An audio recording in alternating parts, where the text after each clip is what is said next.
those that may not be able to meet up, I I know someone. I think I'm not sure.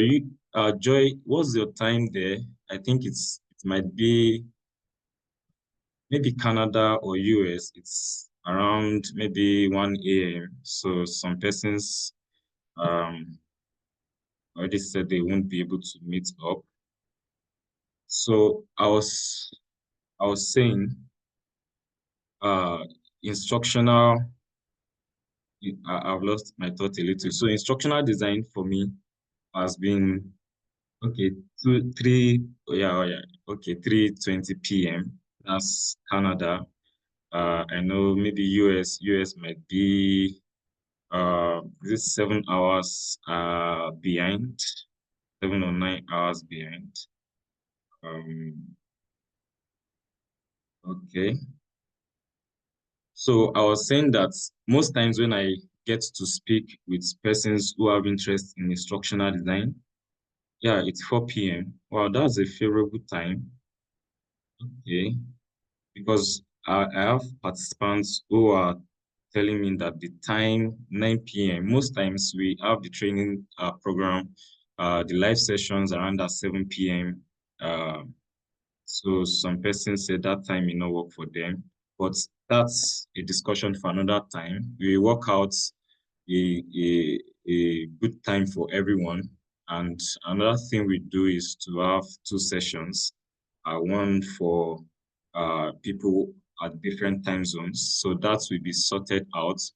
So I was saying one of the things that I always want to discuss with people who are transitioning or who are looking at transitioning into instructional design is that instructional design is not a side hustle. I will emphasize that it's a profession.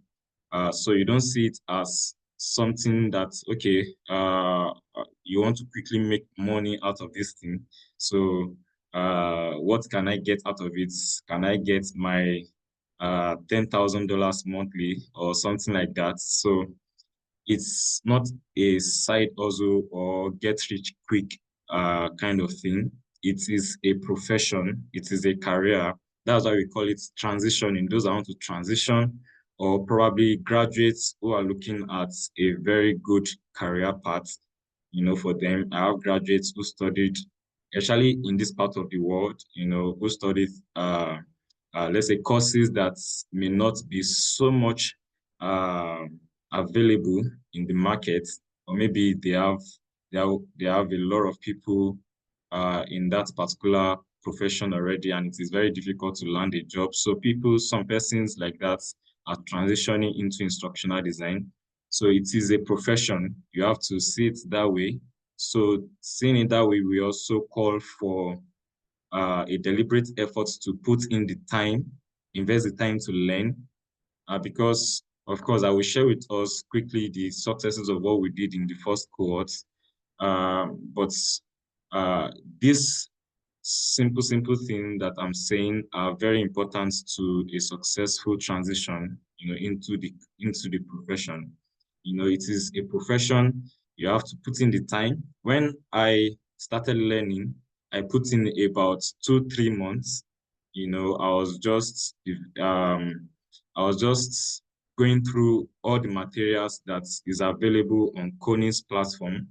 The training session was about 8 weeks, and we had series of assignments. First, luckily for me, I had enough time, in my disposal. So I invested the time to learn, to acquire the knowledge, then the skills. And I was discussing with Esosa this afternoon. After then, I got about 3 offers, and I settled for the remote option because that was the best option for me. And I've seen from the last cohort people who, secure a job, and some are still trying to wrap up some videos that they've missed. So the difference between these individuals are the commitment. So you need to be set to commit the time. If you are presently in a profession right now, probably a teacher, because I know teachers get to transition more than more than other professions. I've seen doctors who are transitioning, engineers and the likes. But then teachers easily transition because they have a background in education. Again, it's a profession that is attached to education because we do a lot of training and development. So these things I'm saying, I'm not using it to bore us. It's part of what I always want to put first so that that's so that we transition successfully. Let me just bring up my slide. Um, I hope we can see my slide.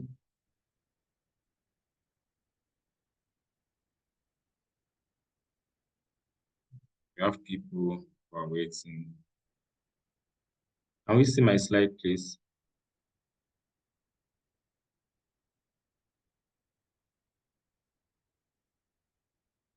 Yes, we can. All right. So transitioning into instructional design. Uh,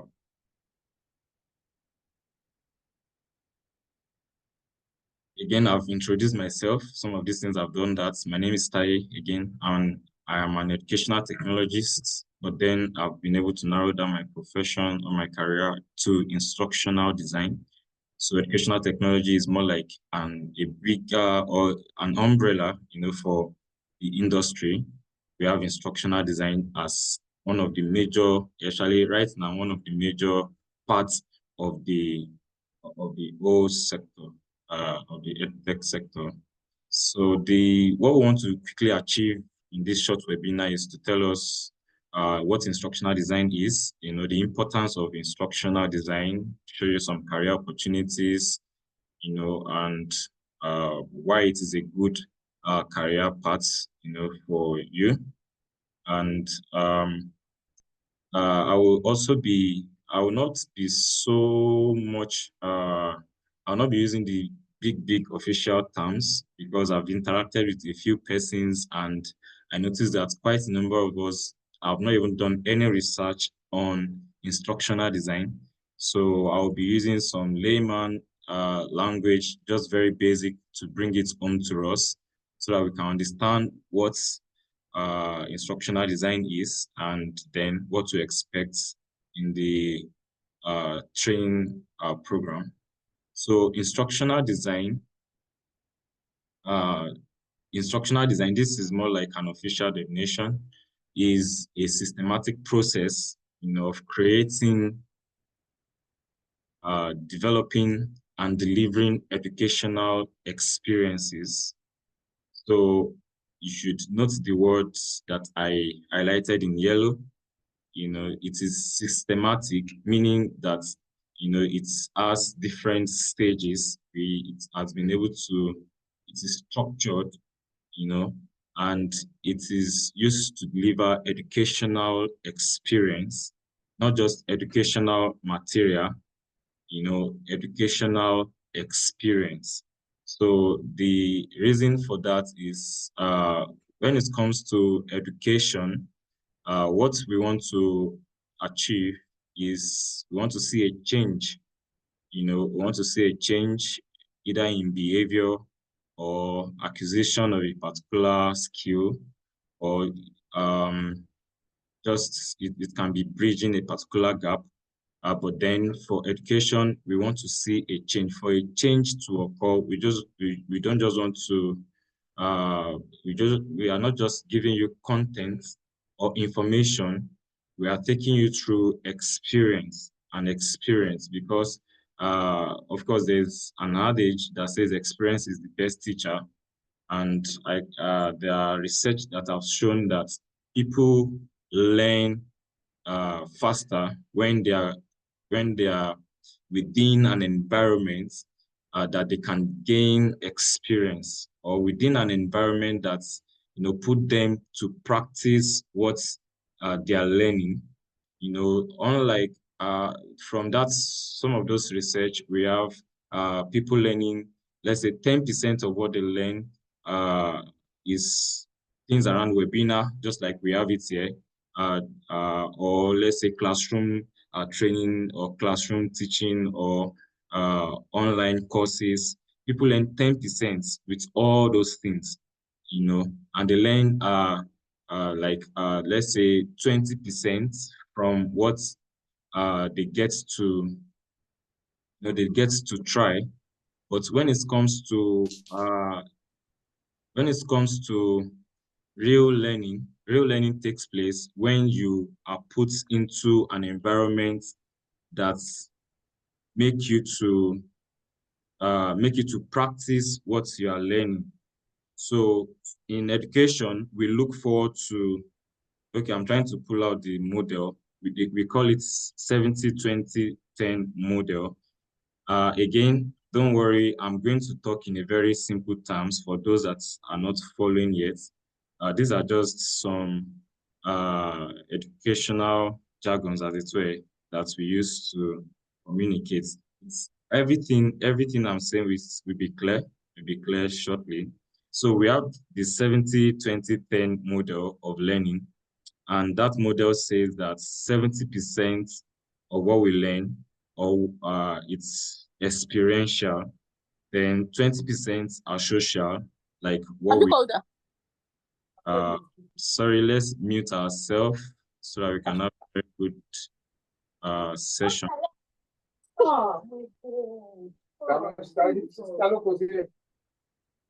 Okay, I've done that.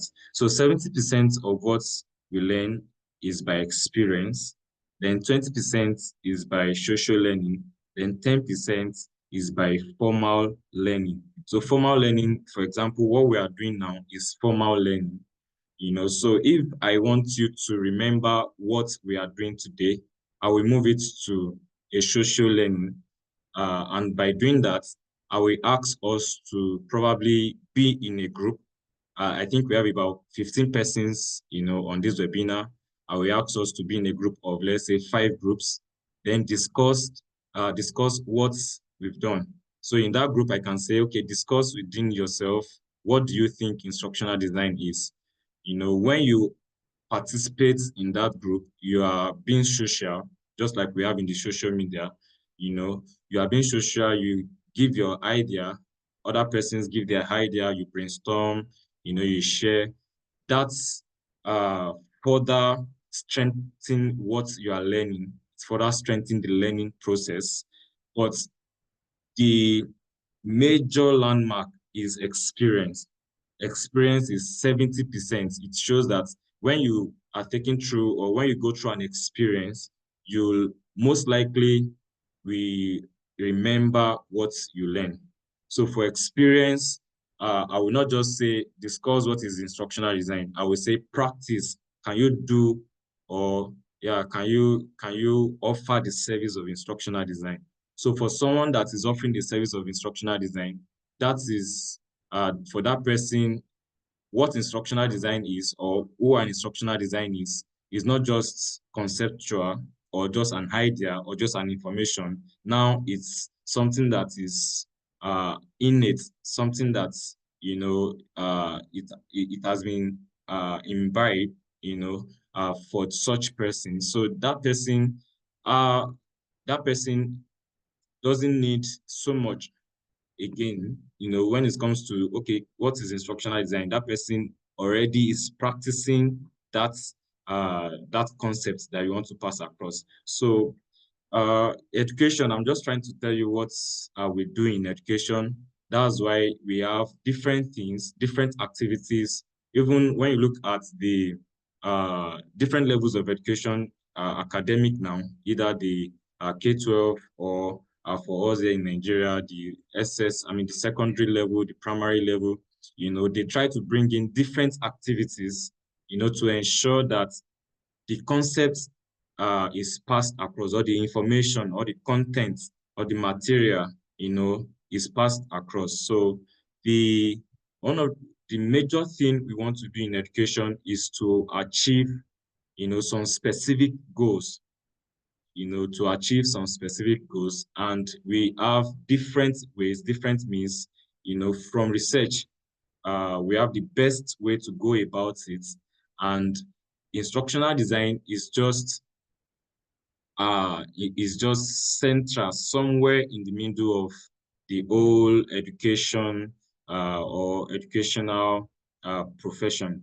But the what we do or what we achieve or our own aspect is more of the corporate settings.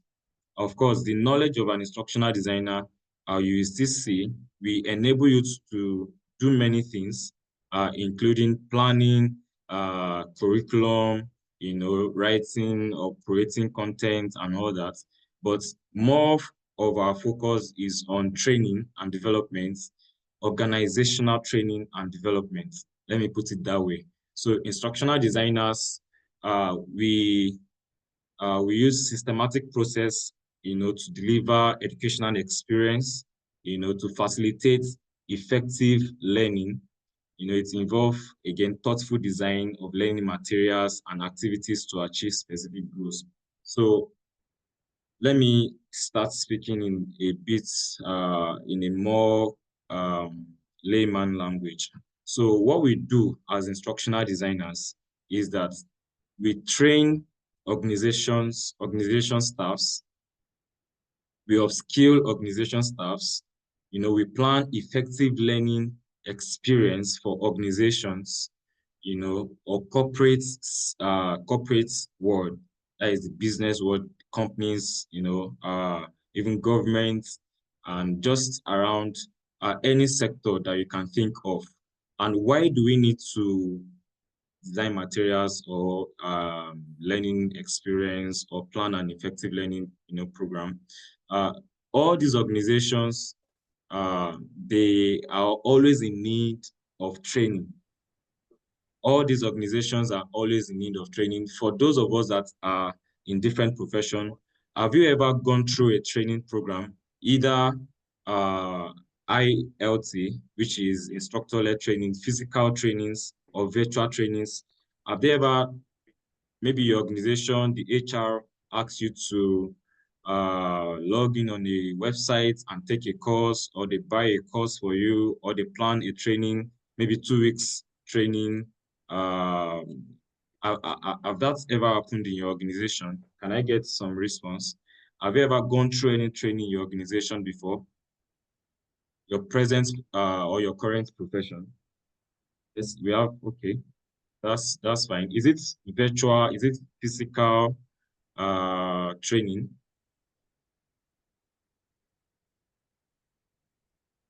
No. Okay. No is virtual or physical. Yes, both. Okay, we have both. Training videos, virtual trainings. Okay. Any other one? It can either be physical or virtual. It can be spiritual. Okay, so we have both. We have both. Yes. So I also want us to, yes, can I ask, why do you think they organized that training program? Do you have, did they tell you any reason why it was organized?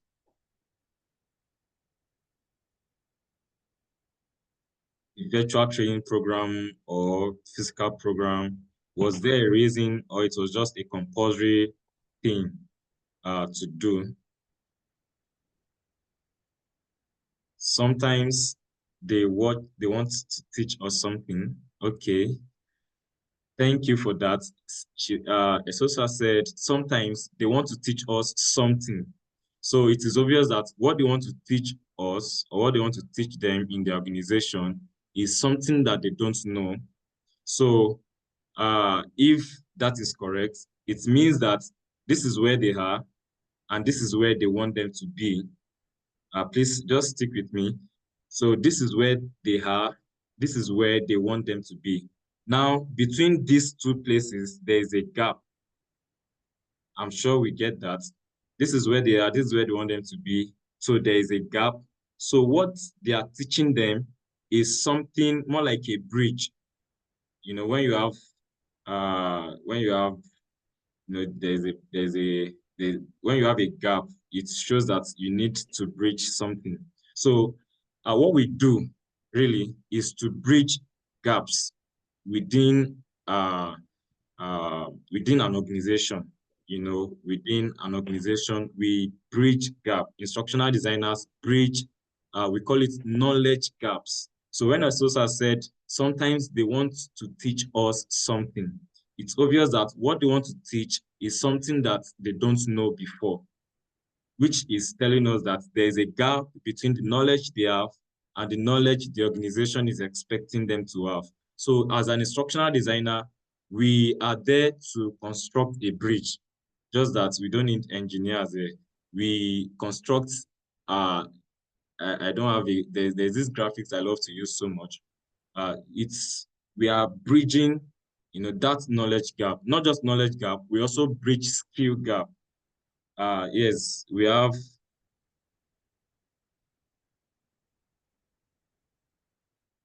I hope you can still hear me. So, Jennifer said, okay, the other name, I'm not sure I can pronounce it so well. That's why I'm using Jennifer. So please pardon me.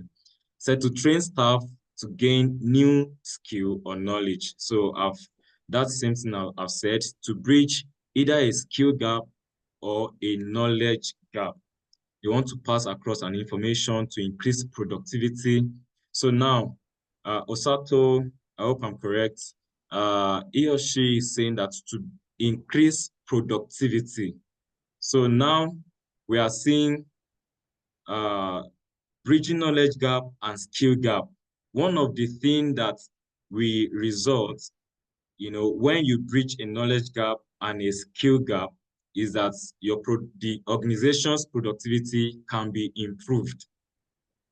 So when they are noticing that in this organization, the productivity is going down, they can invite you as an instructional designer, and we still get there. When you use the word systematic process, it shows that we have many things we do to achieve our goal. Remember, it is always educational goal. So when they get to invite you, let's say within an organization, the manager notices that the productivity is going down, and they invite us as an instructional designers. One of his first thing that we do is to carry out analysis. We do a lot of analysis. Of course, all this is part of what we will do in the training.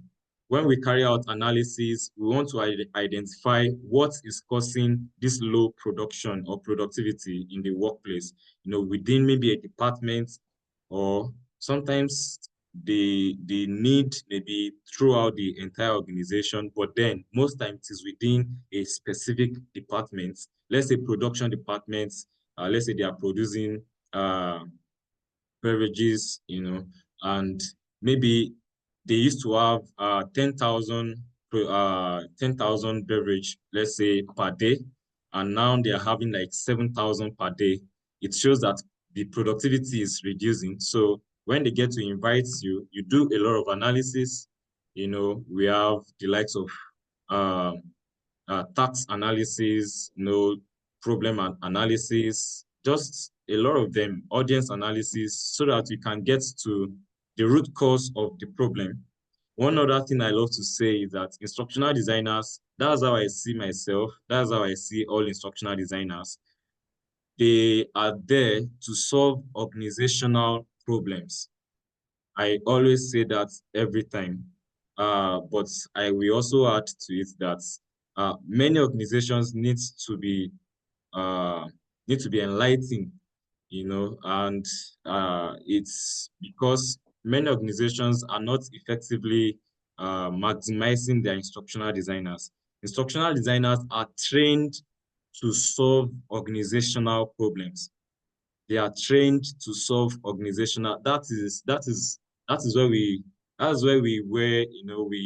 put our shoulder pads and we give ourselves some thumbs up when we solve a problem.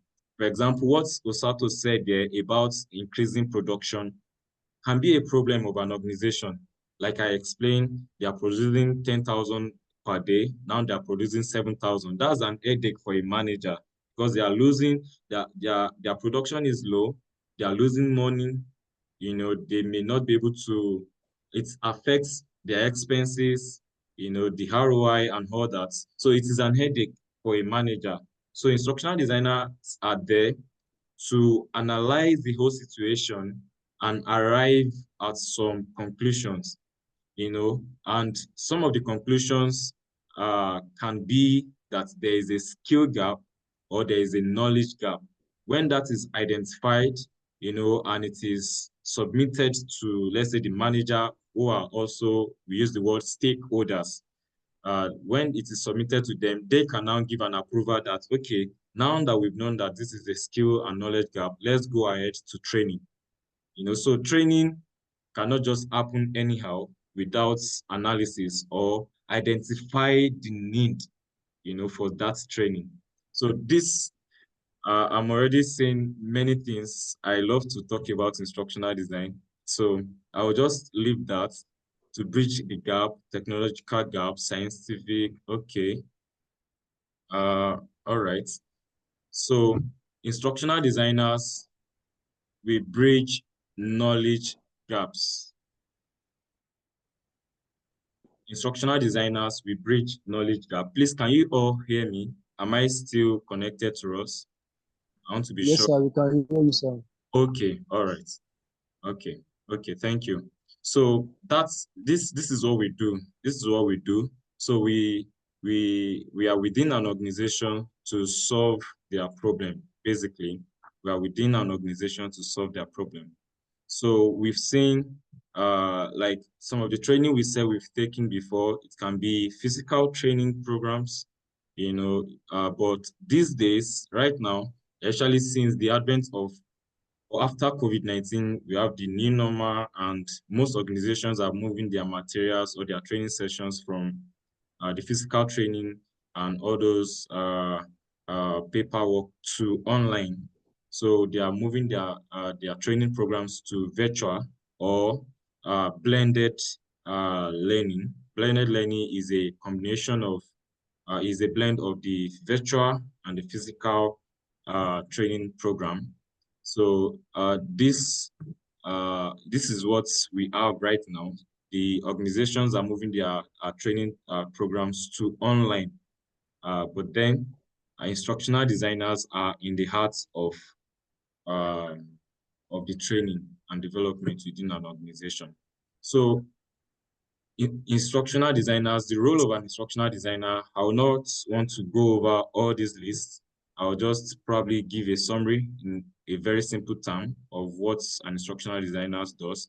I've mentioned that the role of an instructional designer is to solve organizational problem, to improve or increase productivity if that is the problem the organization is facing, to bridge knowledge gap or skill gap.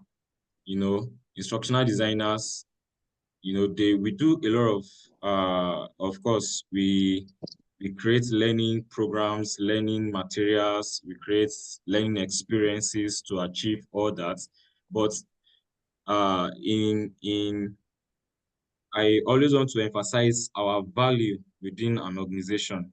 For an organization to stay at the top, especially when it comes to the necessary skills that is needed, for their staff, to do the work, they need an instructional designer.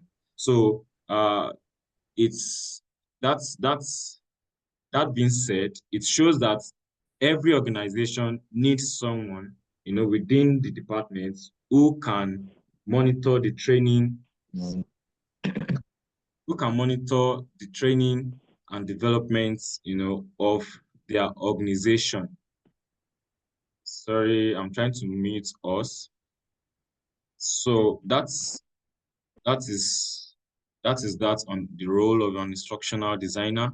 Instructional designers, they solve organizations' problem. And of course, the importance of an instructional designer, we enhance learning outcomes. We have different ways to make the learning process or the training program engaging. We have different learning theories, learning tools that we use to deliver our trainings and all that. So within this training program, there are many things that we'll be looking at. Uh, I will get there in no time. But then one of the key components or key competence for instructional designers is, of course, instructional design knowledge. Then we have some technical skills. The technical skills involve it involves, let's say, video editing, you know, because we have to package the course either in video format or interactive format.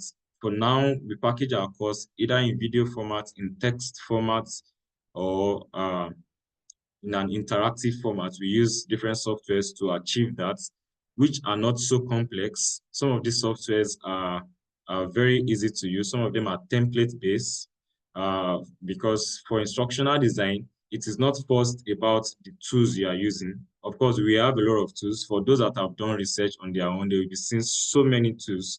So don't be carried away or don't be overwhelmed by what you see online in terms of you can see maybe about 20 tools instructional designers should know.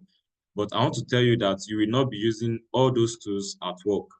So I want to just clarify that we have a lot of tools, quite all right, but you may not need to use all those tools in your within your organization. Of course, there are some specific industry tools that you can't shake. You know, you just have to know them if you want to be a professional instructional designer. Some of them are Storyline. I'm sure most of us that have checked online must have seen that. We have Storyline, and Storyline is not so different from what we have here in PowerPoint. So if you are conversant with PowerPoint, it will be a stepping stone to understand Storyline. So again, the tools that we use are not that complex. They are very friendly, or they are user friendly, so to say, and easy, very easy to know. So instructional designers, of course, we do a lot of analysis. So you have to have this analytical skill. You have to be able to be observant. That's the best way to analyze a situation. You have to observe what is happening, learn from what is happening, then deduce come up with some deductions so that your training program can be effective. Then we also project managers. Uh, an instructional designer can work within an organization. As I've said, all organization needs the service of an instructional designer, but then you can also be a contractor or a freelancer. You know, you just work for different organizations, or you have your own freelance business. And a lot of people are successful just being a freelancer. For some of us, personally, I work fully with an organization remotely, and I also have my freelance business. And that also is something that is very visible for instructional designers. You can work with multiple organizations or multiple projects if you are able to manage your time well. So you also want to be a very good communicator. This skill is not negotiable because you are going to be interacting with stakeholders. And as an instructional designer, everything you are doing should be approved. That is some of the things that we'll be emphasizing. You see the different stages you go through before the final products, you know, or what we do. And all those stages always require approval because, again, you don't want to do something, then the stakeholder is saying, no, this is not quite right. This is not what we want. So communication skill is very important. Even as a project manager, I managed a project earlier this year. It was a very big project. We had this cross-functional team across different parts, you know, of the country. And the client was in Canada, you know, but one thing I noticed is you have to be a very good communicator. Instructional designers are project lead because you are the one that come up with the analysis, everything, you have all the information. So it gives you that responsibility to lead the project. So even within your organization, we have a department called L&D, you know, learning and development departments, and they are always responsible for the training of skilling of the staff within any organization. So instructional designer are under that department most times. So within that department, the L&D manager is also a very good instructional designer. So they are the project lead. You are the project lead. You have to be good at communicating. You have to, when it comes to communication, you have to repeat some instructions over and over again or get clarity over and over again because uh, producing something can cost a lot. When it is not the right thing or it is not done the right way, redoing them can mean a lot of resources. So communication is very key. Creative and design skill is also very key. We are very creative. We use different ways to achieve what we want to achieve. And evaluation, then lifelong learning, those are things that you want to look out for. So for the career opportunities in instructional design, there are many things that the knowledge can afford you. Of course, you can be an instructional designer who also purpose as an e-learning developer, but then instructional designer can be different from an e-learning developer, and I will explain that.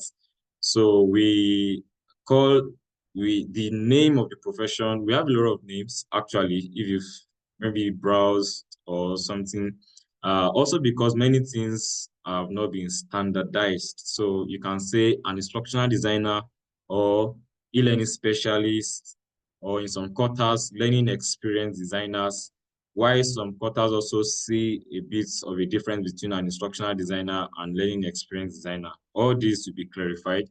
So as a for a career opportunity, you can be an instructional designer, e-learning developer, curriculum developer, training coordinator, project manager, within an education settings, L LXD, we call this LXD, that is learning experience designer, assessment specialist, corporate trainer, educational consultant, educational content writer, or editor. So the knowledge of an instructional designer can help you to function well, you know, within these roles. You can function well, in any of these roles that we have here. So I was saying there can be difference between instructional designer and e-learning developer. The e-learning developer or development part, that is where you have the tools. That is where we have the tools. We have the storyline. You have to use the video editing tools and all that to package the learning, the e-learning or online course that you want to deploy.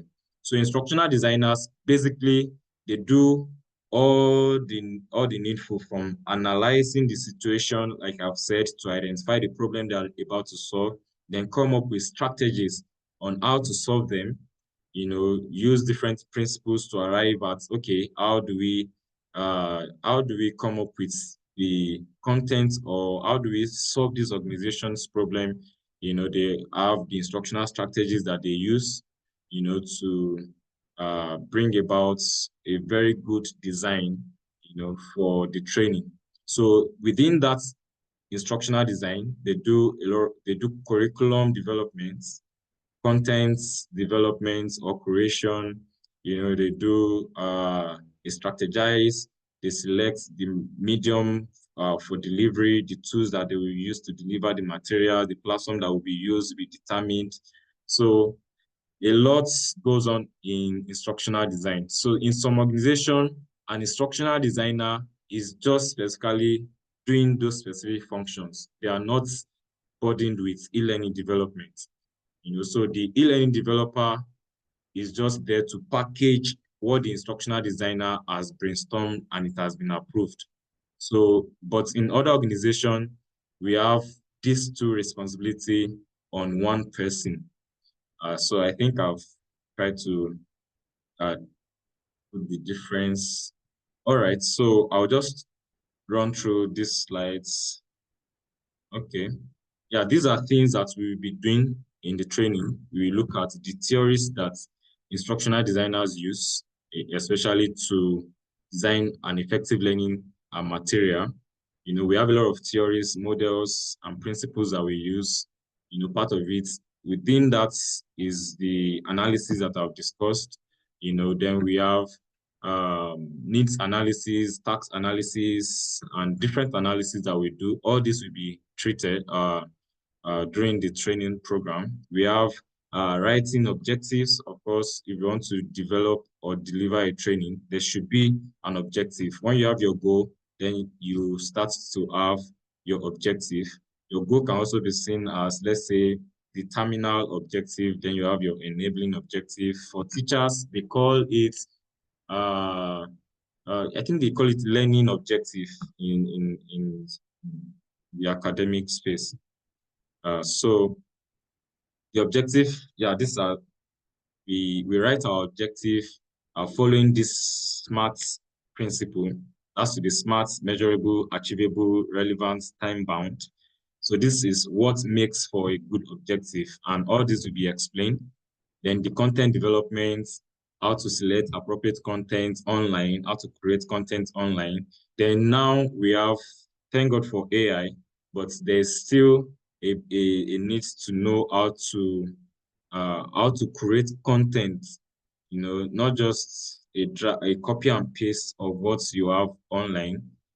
There's the best practices, because the end of an instruction or of a learning experience that has been deployed is not maybe how many persons finish the training.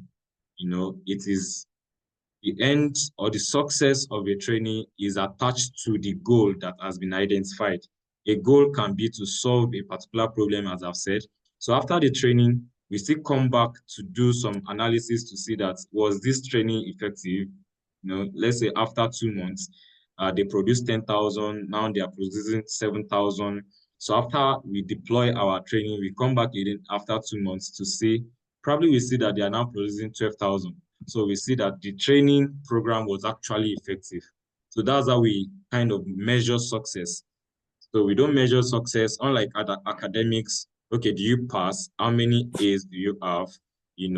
Of course, we can have good A's, good grades when it comes to organizations training program and all that. But the real success was the problem solved? After a while, the problem we are trying to solve, is it solved? The headache the manager is having, is it out of the way? Okay, what next? What is the next thing we want to deal with? So to select appropriate content that we address those specific goals that we've highlighted, we need to know some things. We need some knowledge so that we not just at the end just just load the audience with information that they don't need, you know. So yeah, we have instructional strategies, different instructional strategies and methods that will be discussed: assessment, evaluation, technology that we use, e-learning platforms, then learning management systems, and some trends in EdTech. So the last, I will run us through some of the things we did in the last cohorts. In the last cohorts, we spent about, it was supposed to be 6 weeks, but then we had about 7 weeks. Then we had some successes that we are proud of. And this particular cohort, we also evaluated the last one, and we have seen the need to add some more content or more areas to the course. That's why this particular cohort is going to run for 8 weeks. That is the training. Then the mentorship session is going to run till the next cohort. Next cohort is January. That is after this cohort. This is cohort 2. Cohort 3 is January. And we are just moving it like that. Personally, one of the things that inspired me to do this is the fact that I'm a teacher, or by profession, educationist, and my mom is a teacher.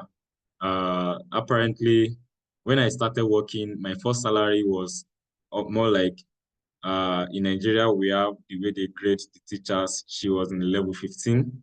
My first salary was, I think, almost the same thing, if not more than what she was earning as level 15, which it's for me, that was not that was not landing well with me. I was not so happy with that because level 15 is not just someone that started working 5 years ago.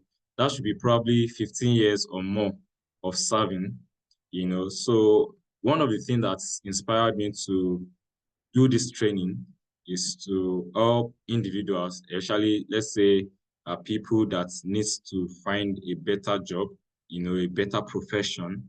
Also focusing on teachers initially, to get them to see that there is something you can do if possible, at the comfort of your house, and you can earn a good living on it. So that's one of the major reasons why I'm inspired to do this. And we've started the first cohort. We are doing the next cohort this starting this October. Then we are planning another cohort for January. So the mentorship session is to ensure that everyone on the training program they have they benefit from they have the full benefits of what we have. We have the training, which is good. We have the mentorship to ensure that the concepts, the knowledge is drive home. Clarifications are given on a one-to-one basis. Then the learning also is tailored toward individual needs. For example, some of us have different backgrounds. I've chatted with a few persons who have entered my DM, to register and make payments. We have different backgrounds. Some persons are in education, some persons are in administration, some persons are different work, different experiences, managers, is it managers, administration. I'm trying to remember others. So yeah, we have lawyers. So we have our different background, and different advantage, as it were. For some persons, uh, they are they are designers, probably graphics designers, video editors already. So some of these skills are something you can bring into instructional design. They are not abstract. Some of those skills they are also part of what can enhance or what can make you to be an effective instructional designer. So the mentorship program will be more personally, I look forward to those mentorship sessions because it has helped a lot of persons to really, really uh, yeah, learn or internalize what we do in the training program. And like I said, for learning to take place, training is more like 10%. The mentorship, which also comes with some collaboration, social learning, is the 20%, just to ensure you get the content, the concepts, the knowledge, the skills. But then the last one, which is experience, is also a major part of what I advocate and what we have in the program, in the training. And to achieve that, we always want every participant to volunteer, with an organization. And this right now happens during the training. Before the training ends, we want participants to join an organization. We have a lot of organizations in the US who are looking for instructional designers to work for them, either as an internship position or as a volunteer to start working, start doing what you are learning. So what you are learning today, you are practicing it at work, tomorrow, which the volunteering positions are very flexible. Some are like 10 hours per week, or 5 hours per week, depending on the organization. For those that are working, you can easily integrate those time. You can spread it across your week to just ensure you can manage your schedule. So that is a very major aspect. So I want to reemphasize for those that will be joining the training, the mentorship program is something you want to look out for and take advantage of. The webinar, just for example, right now, I'm trying to just see how I can wrap up, because of time. That can happen in a live session. The facilitator is trying to compress what is trying to say or just summarize, but the mentorship session will help to clarify all the gray areas. Then the volunteering position will put you to uh, we demand you to start using what you've learned. And then from there, you gain experience, you have things you need to sort out. You come back to the mentorship, you're asking, okay, I wanted to do this at work, but I don't, I've learned this. This is what I want to do at work. This is what I don't understand. So that's really, really, really help, the entire process. That is what we have. That is the plan we have. We have the training, live sessions, we have the mentorship, then we have the volunteering positions, which we should all look out for. Volunteering, is very is very good. I always say it over and over again. Some persons don't really see the need for volunteering, maybe because it doesn't pay. Some persons don't pay. Some persons, if it is internship, they pay. But then volunteering can be a lot of advantage. So please don't shy away from it when it is time. I will stop sharing my screen. Okay. Um, before we call it a day, or yeah, not call it a day, maybe I'll just accept some questions. So the first cohort span through July for about 3 months, and through July, August, thereabouts. Then we end it in September, and uh, we have some very good feedback from the cohorts, and I've mentioned this, what we do, training, mentorship. Then we also have resources. We have resources that can help you to grow fast in your career. We are recording some videos, some uh, video-based course, which will be accessible to people that are on the training program. Uh, the course is going to be specifically on different aspects of instructional design. Again, like you see here, instructional design mastery, we also call it instructional design community. It's a community we're also trying to build, but we are starting with the training first. So we are coming up with templates, materials, job aids, that toolkits that can help you when you start working. So all this will be something that you'll be able to access if you are a part of the training program. For example, people in cohort 1 have access to this when it is ready. Uh, okay, so for cohort 2, yeah, these are the facilitators for cohort 1. This is Conin. I mentioned that already. We have Dr. Koli Dafe. She is a doctor or of educational technology. He's a learning expert. He's the instructional designer for the University of Ilorin.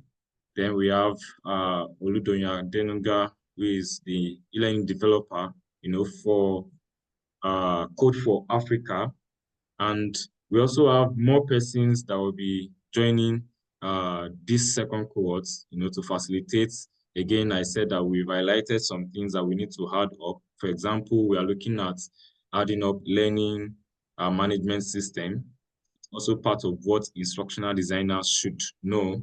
You may not be the one that handles, we call something learning management system for those that doesn't know. That is where you store all the learning materials for your organization. That is where your learners go to access those materials. So we are also bringing someone who will show us those things that we need to know about an LMS. You may not be doing it, but it is good you know it. So when you are managing a project or you are a lead for a project within an organization, you are still able to, discuss, professionally what the LMS admin is supposed to do. The facilitators will be more than this. We also identified the need to add negotiation. I think I added that to this slide. Yeah, contract negotiation, interview, of course, design principles, portfolio creation, and all that. The reason why I'm adding interview and contract negotiation is from these last quotes, I noticed that people need to know how to as an instructional designer, how to engage your employers. Then negotiation for those that will be having contracts, maybe freelance and all that, you need to know how to negotiate, how to plan your budget and all. So that is also part of what we are going to be adding to this particular cohort. So there are many things, there are many things. So these are some of the success stories of some of the participants from the last cohort. And I just want to say there are many things that we have in plan, for this particular cohort. And uh, I want to employ everyone, take advantage of this cohort.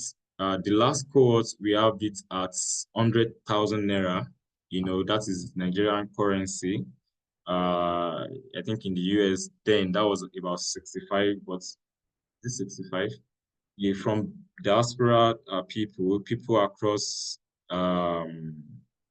US, Canada, and all that, it was $105. This particular cohort is at 120,000 naira and $125.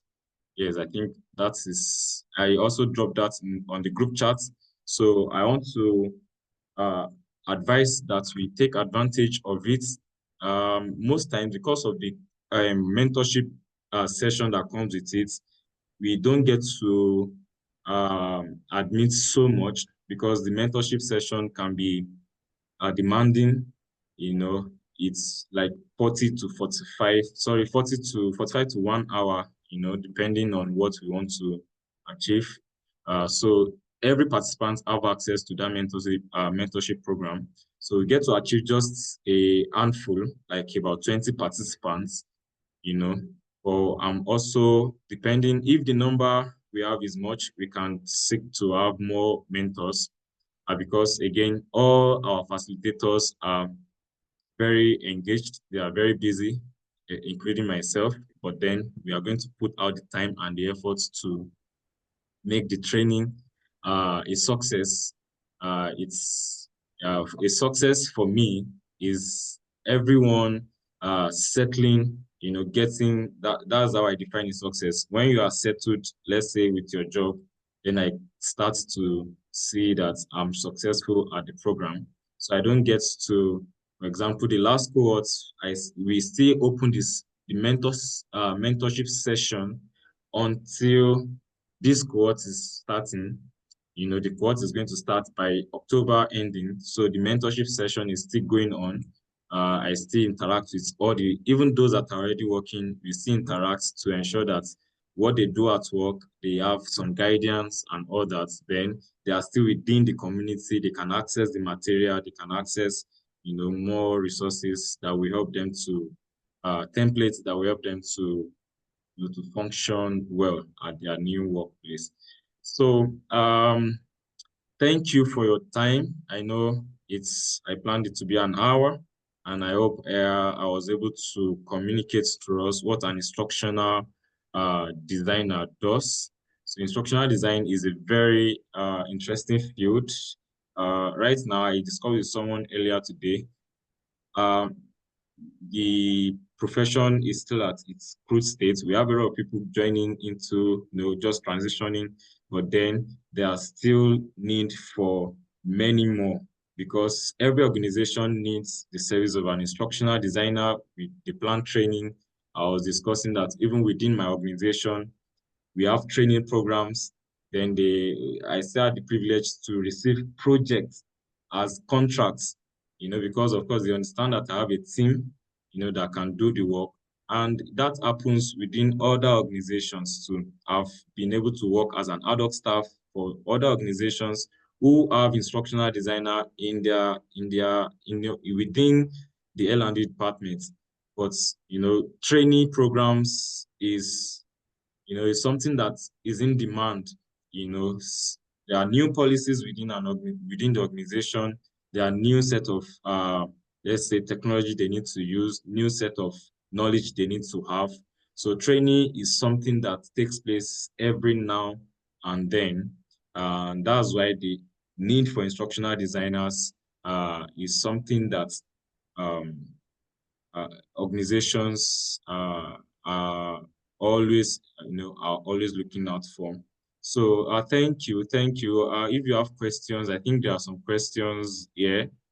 How does the program support participants in tapping into existing networks and sharing work opportunities? Is this okay? That was the first question. Then is this the focus primarily on learning, mentorship, and graduation, or does the program actively facilitate access to job opportunities and professional connections? So now let me clarify some things. Uh, uh, the program will support you through the process of acquiring the knowledge and the skills, required to be a good instructional designer. That is that is more or less the goal. Let me see if I have it here. That is the goal of this program, is to support individuals to successfully transition into instructional design field.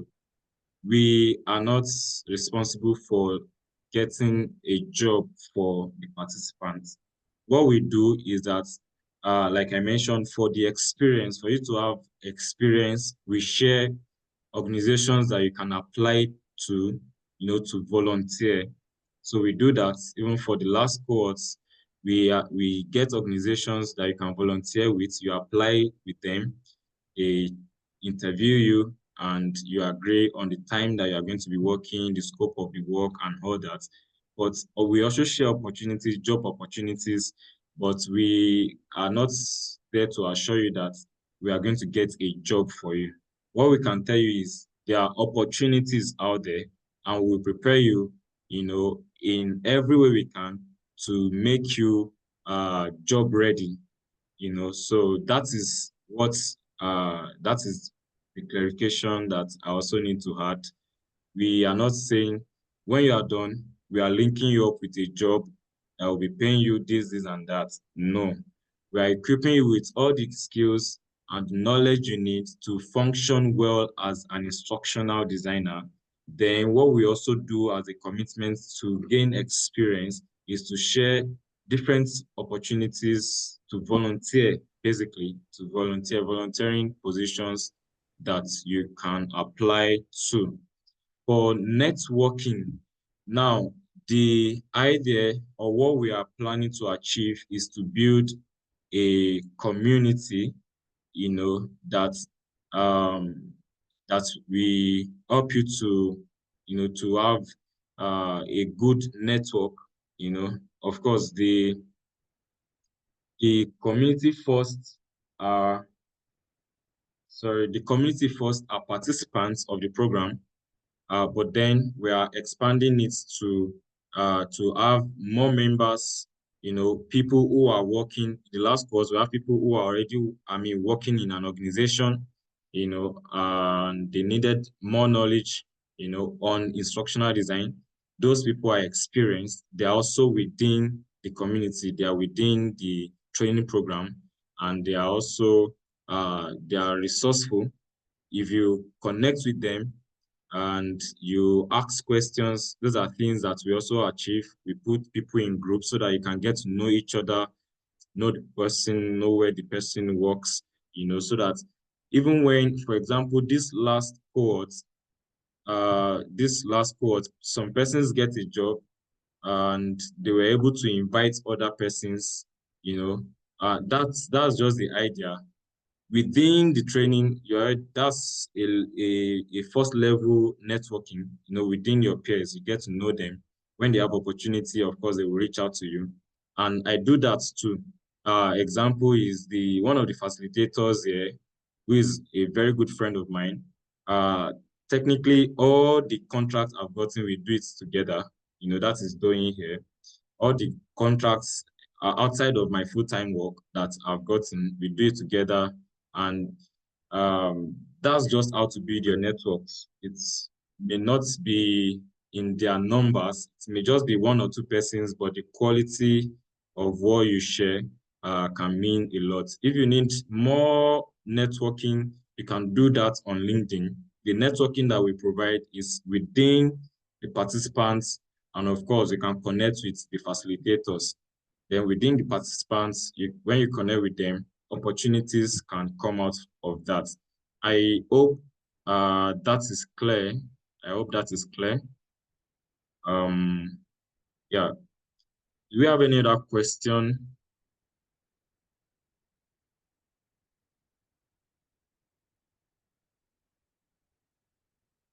And drop our question in the chats if we have question.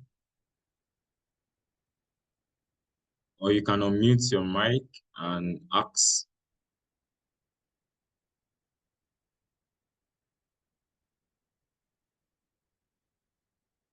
Okay, I'll stop sharing my screen now. Yeah, do we have question? Any other question for today?